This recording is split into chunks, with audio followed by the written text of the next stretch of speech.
Hello students, welcome back to our video lecture on active voice and passive voice.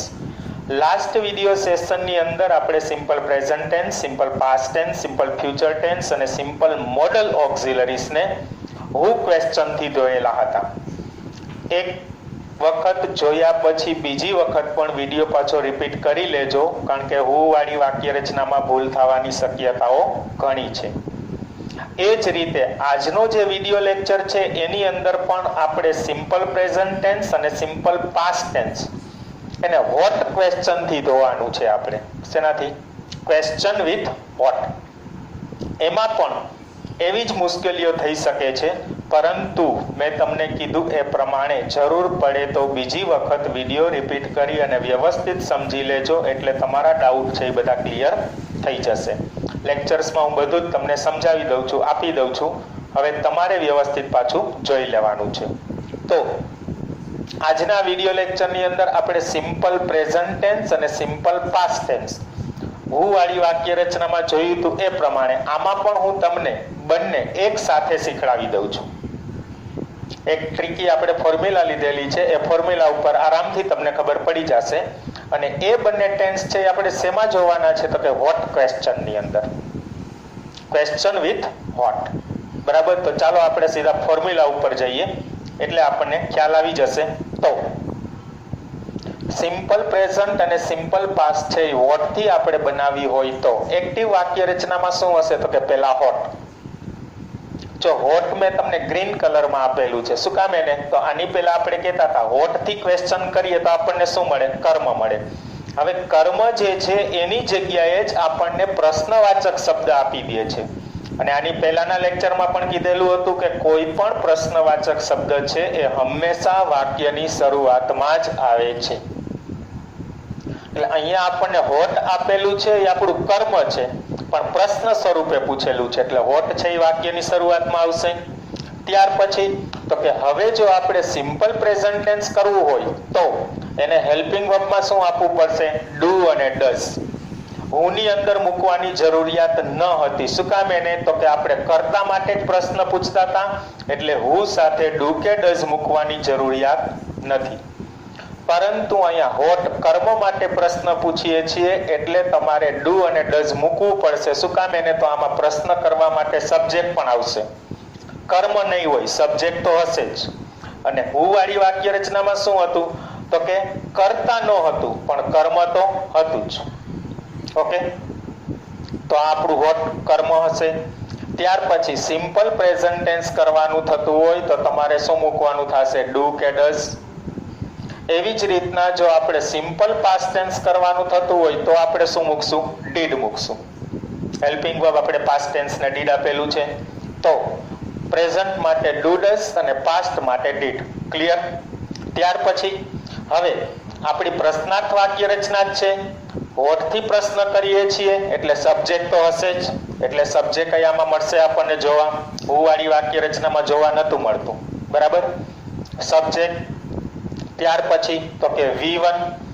Do does હોય તો પણ V1 આવશે, did હોય તો પણ V1 જ આવશે. Okay, clear? ત્યાર પછી ઓબ્જેક્ટ. એવો પ્રશ્ન થશે કે સર તમે અહીંયા પણ હોટ આપેલું છે અને અહીંયા પણ ઓબ્જેક્ટ આપેલું છે, તો બે કર્મ હોય તો એક કર્મ માટે પ્રશ્ન પૂછ્યો હોય અને એક કર્મ તો રહેશે જ, એ કર્મ અહીંયા આવી શકે.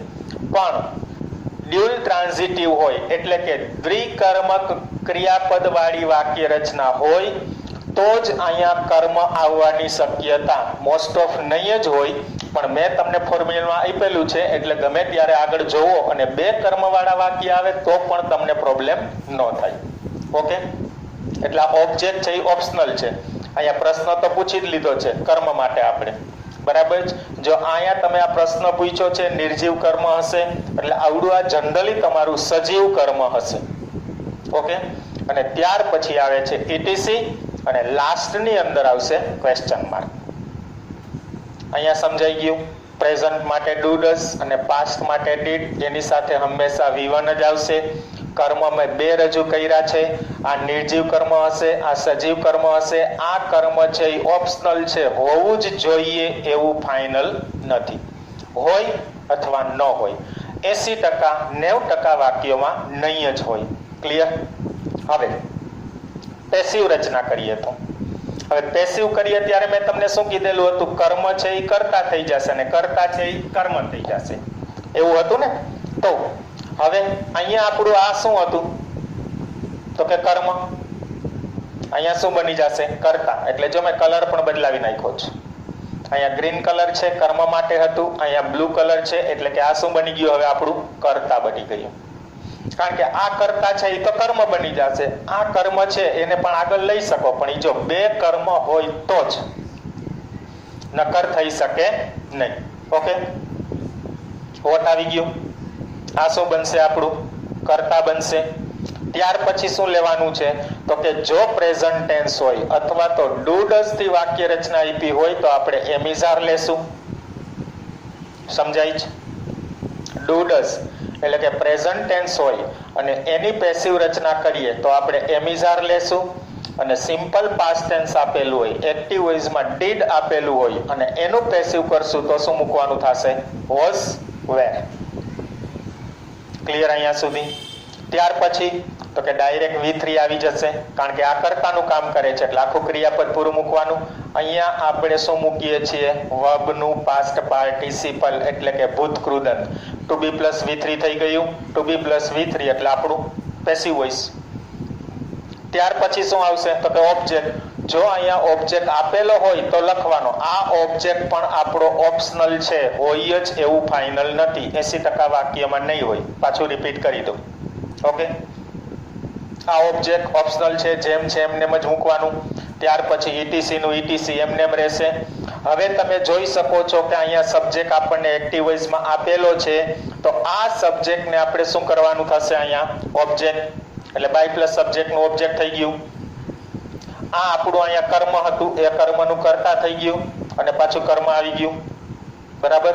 અહીંયા એક કર્તા, બે કર્મ, અહીંયા પણ એક કર્તા અને બે કર્મ થઈ ગયા. આ બંને કર્મ ઓપ્શનલ છે, હોય એવું ફાઇનલ નથી. ક્લિયર? ફોર્મ્યુલામાં વ્યવસ્થિત પાછું જોઈ લેજો એટલે બધા ડાઉટ તમારા ક્લિયર થઈ જશે. તો હવે એના સેન્ટેન્સ જોઈએ એટલે હજી વધારે તમને ખબર પડશે અને લગભગ તમારા પ્રોબ્લેમ બધા સોલ્વ થઈ જશે. પહેલું એક્ઝામ્પલ આપ્યું છે, what do you write in your book. શું થશે? તમે તમારી બુકમાં શું લખો છો? તો જો વોટ આપ્યું છે, શુંથી પ્રશ્ન પૂછો એટલે કર્મ મળે, તો એના માટે જ પ્રશ્ન પૂછ્યો છે એટલે અહીંયા વોટ જે છે એ આપણું શું છે? કર્મ છે. કોણ લખે છે? યુ. કોણથી પ્રશ્ન પૂછીએ એટલે આપણને શું મળે? કર્તા મળે. તો આપણી પાસે કર્મ પણ છે, કર્તા પણ છે. કોને લખે છે તો જવાબ મળતો નથી. એનો અર્થ શું? તો કે આપણને બીજું ઓબ્જેક્ટ આમાં આપેલું નથી. ક્લિયર? તો આ સેન્ટેન્સને આપણે પેસિવ વોઇસ કરવું છે તો પેસિવ વોઇસ કરો એટલે અહીંયા કીધેલું છે એ પ્રમાણે વોટનું વોટ જ રહેશે, એમાં કાંઈ ફેરફાર થશે નહીં. તો ચાલો સેન્ટેન્સ બનાવીએ. તો સૌથી પહેલા આપણે શું કરીએ છીએ? તો કે હોટનું હોટ જ રાખીએ છીએ, તો હોટ રહેશે. ત્યાર પછી શું જોવાનું છે? તો કે ડુ આપ્યું છે, ડુ આપેલું છે એટલે પ્રેઝન્ટ ટેન્સ છે એટલે આપણે એમિઝાર માંથી કોઈ વસ્તુ લેવાની છે. પણ એમિઝાર માંથી શું લેશું આપણે? તો કે જ્યારે પણ તમને હોટ વાળી વાક્ય રચના આપેલી હોય એટલે કે કર્તા આપણા માટે અનનોન હોય, અજાણ્યો હોય, ત્યારે હંમેશા થર્ડ પર્સન સિંગ્યુલર પ્રમાણે ઇઝ જ લેવામાં આવે છે. ત્યારે અહીંયા યુ જોઈને આર નથી કરવાનું, સરખાઈથી સમજી લેજો. અહીંયા આપણે હોટ કર્મ છે એને કર્તા કર્યું છે, કોણ કર્તા છે એ આપણને ખબર નથી એટલે ત્રીજો પુરુષ એક વચન સમજી અને હંમેશને માટે શું લેવામાં આવે છે? ઇઝ જ લેવામાં આવે છે. તો વોટ ઇઝ મુકાઈ ગયું. ત્યાર પછી શું મૂકવાનું છે? V3. તો રાઈટ આપેલું છે એનું V3 શું થશે? રિટર્ન.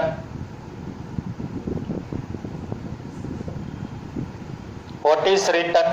પછી એમ કે છે ઓબ્જેક્ટ ઓપ્શનલ, જો બીજું આપ્યું હોય તો, પણ આ સેન્ટેન્સમાં આપણી પાસે બીજું તો ઓબ્જેક્ટ છે જ નહીં, તો નહીં મૂકવાનું. તો ડાયરેક્ટ આપણે ક્યાં વહી જવાનું? ETC માં. તો આપણું ETC શું છે? In your book.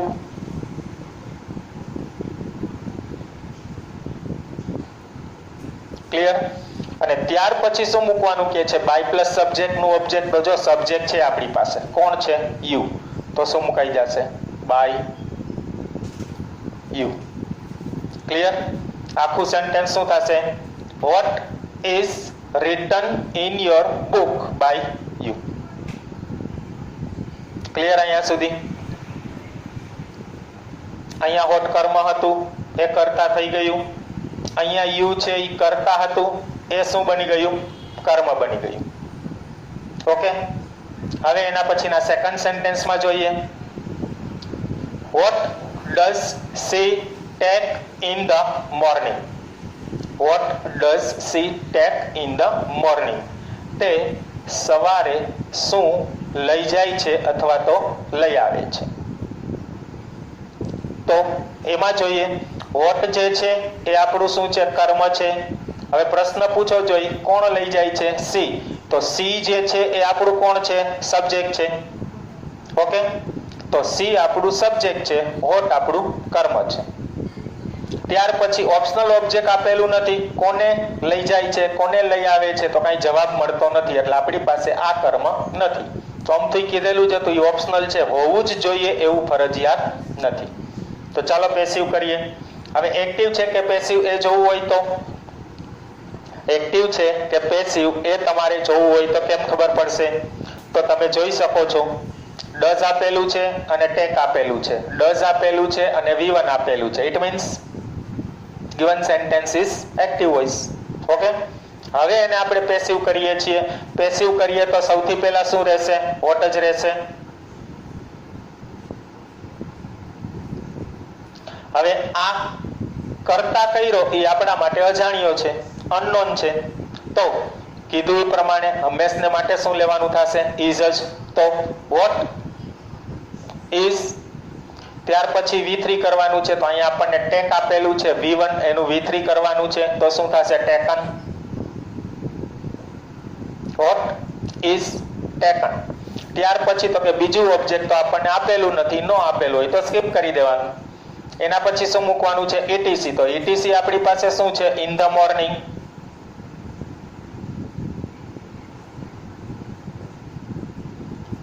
ઓકે, ત્યાર પછી શું મૂકવાનું કે છે? તો કે બાય પ્લસ સબ્જેક્ટ નું ઓબ્જેક્ટ. તો જો સબ્જેક્ટ તો છે આપણી પાસે, કોણ છે? સી. તો એનું શું થઈ જશે? By her. Is it clear? શું થશે આખું sentence? What is taken in the morning by her. What is taken in the morning by her. By her in the morning એમ બોલીએ તો પણ ચાલે. રેડી? આ હતું આપણું સેકન્ડ સેન્ટેન્સ. હવે થર્ડ સેન્ટેન્સ પાસ્ટ ટેન્સ નો એક જોઈએ એટલે એ પણ ખ્યાલ આવી જાય તમને.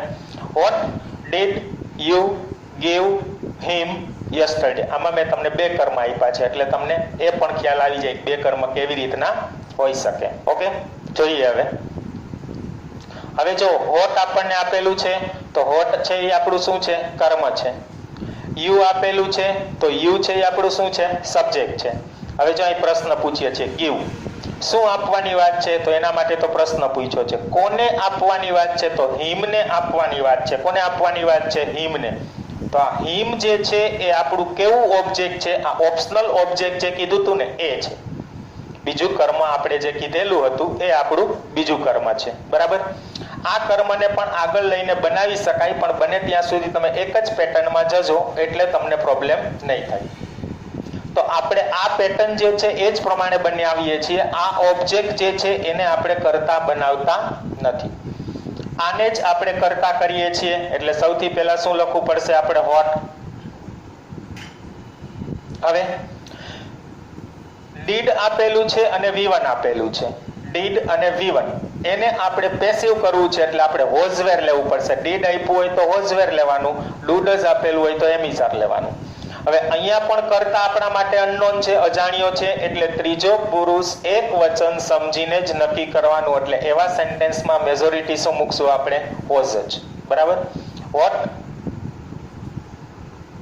વોઝ. ત્યાર પછી શું મૂકવાનું છે? V3 given. ત્યાર પછી શું મૂકવાનું છે? તો કે ઓબ્જેક્ટ. હવે આપણને આપેલું છે તો આપણે મૂકશું અહીંયા હિમ જે છે એ આપણું ઓબ્જેક્ટ છે, જેમ છે એમને જ રાખવાનું. પરંતુ યાદ શું રાખવાનું કે જ્યારે પણ તમે આ બીજું કર્મ મનુષ્યવાચક અથવા તો સજીવ કર્મ જે છે એને રજૂ કરતા હો ત્યારે આગળ ટુ લગાડવાનું. આવું 10મામાં પણ તમે શીખી ગયા. તો આપણે શું મૂકશું? To him. What was given to him. ત્યાર પછી શું કહે છે? ઈટીસી મૂકવાનું. તો આપણું ઈટીસી કોણ છે? યસ્ટરડે.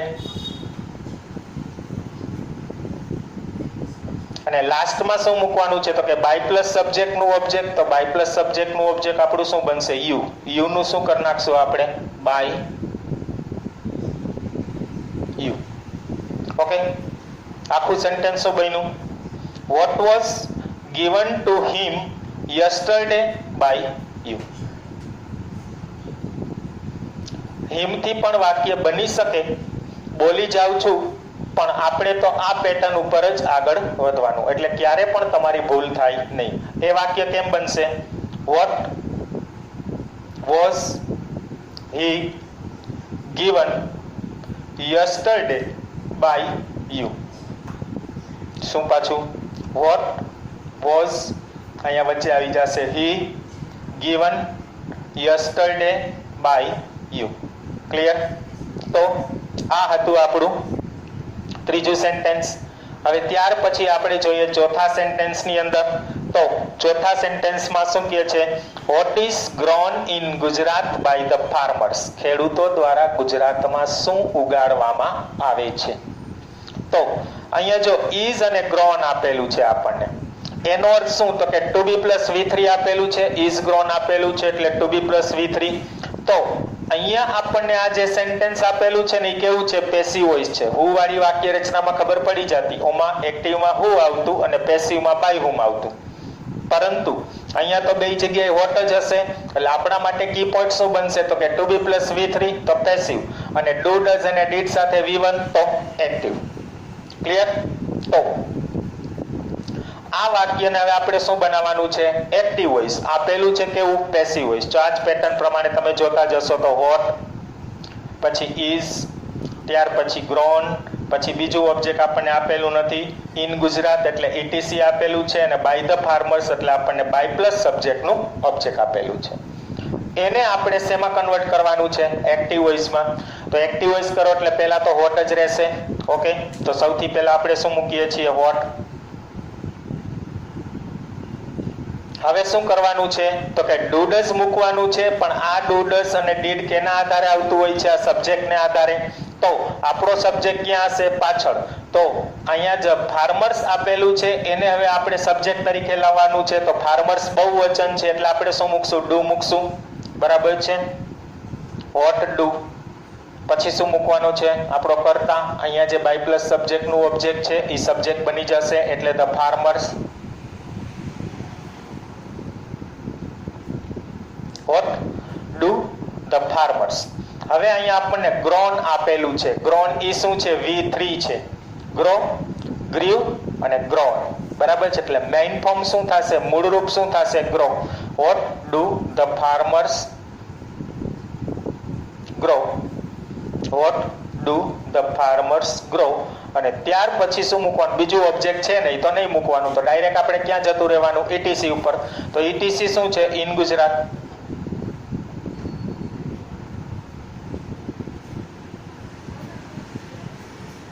અને લાસ્ટમાં શું આવશે? Question mark.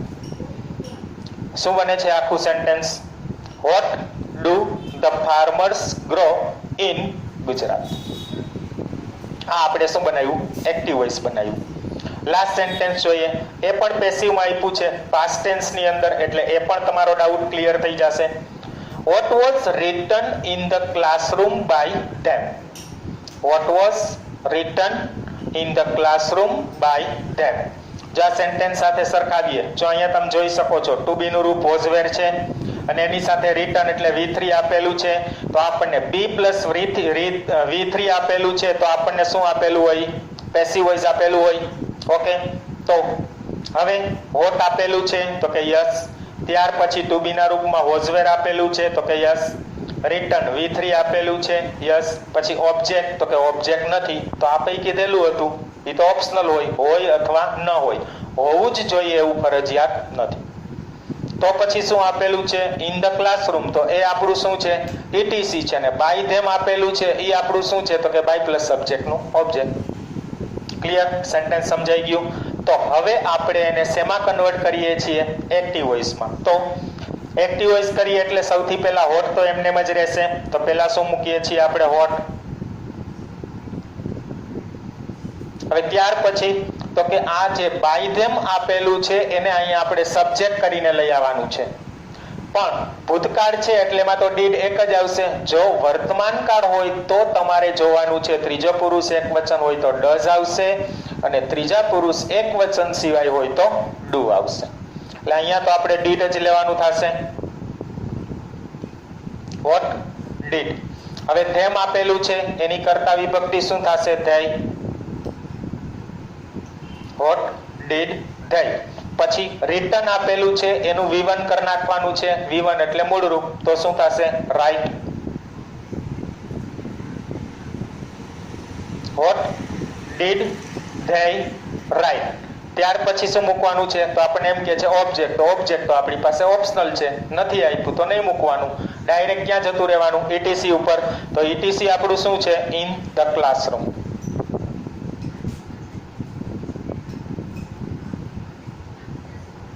અને લાસ્ટમાં શું આવી જશે? Question mark. આખું સેન્ટેન્સ શું બને છે? What did they write in the classroom. થઈ ગયું? તો આ હતું આપણું સિમ્પલ પ્રેઝન્ટ અને સિમ્પલ પાસ્ટ ટેન્સ, અને એ પણ વોટ ક્વેશ્ચન થી. ફોર્મ્યુલા શું છે? શરૂઆતમાં જ સમજાવી દીધી. વ્યવસ્થિત ધ્યાન રાખજો. ડુ, ડઝ, ડીડ એની સાથે V1 આવશે, અને ઓબ્જેક્ટ છે એ ઓપ્શનલ છે. પેસિવ વોઇસ કરો ત્યારે ડુ ડઝ હોય તો એમિઝાર થઈ જશે, ડીડ હોય તો વોઝવેર થઈ જશે, V1 નું V3 થઈ જશે. અહીંયા પણ ઓબ્જેક્ટ ઓપ્શનલ હશે, અને આ સબ્જેક્ટ છે એ બાય પ્લસ સબ્જેક્ટનું ઓબ્જેક્ટ કરીને પાછળ મૂકી દેવાનું. ઓકે? તો અહીંયા આપણે આ ટેન્સ જે છે એ સમજી લીધો, પૂરો કરી લીધો. You understand now? I think there will be no more doubt. So, goodbye and see you again in next video lecture.